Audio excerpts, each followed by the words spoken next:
Well, Memorial Day is much more than just a long weekend. It is a time to remember our nation's fallen. Yeah, and tonight, thousands of motorcyclists are rolling into D.C. with that purpose. Our Evan Kozlov is live at the Washington National Cathedral for tonight's Blessing of the Bikes. Hey, Evan.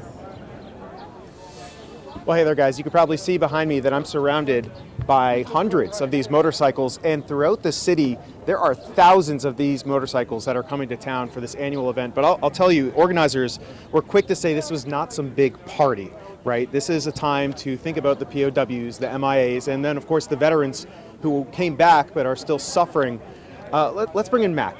You're from Rolling to Remember. What is this event and then the events of this whole weekend all about? Well, tonight was a blessing of the bikes. And if COVID hadn't come and ruined our lives for 3 years, this would have been the 10th annual.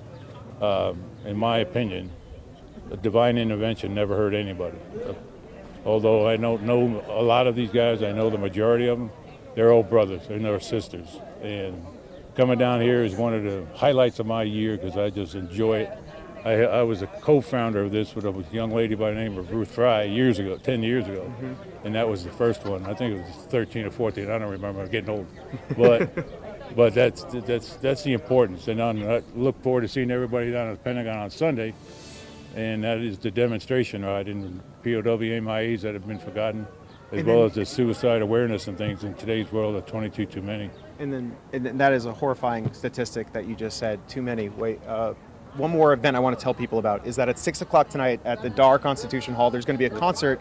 Gary Sinise, who's best known as Lieutenant Dan, is going to be performing at that event. We actually caught up with him a couple hours ago. Take a listen. I don't think we can ever do enough for the men and women who defend us and protect us. And we have an all-volunteer service. If you're going to volunteer and go out into harm's way and do the dangerous work to keep us free and safe, I just feel that there's a role that I can play. All right. Well, Mac, thank you so much for joining us today. There is going to be at 9 o'clock, there's going to be a candlelight vigil over at the Vietnam Memorial. For now, though, reporting here at the Cathedral, I'm Evan Kozlov, WUSA 9.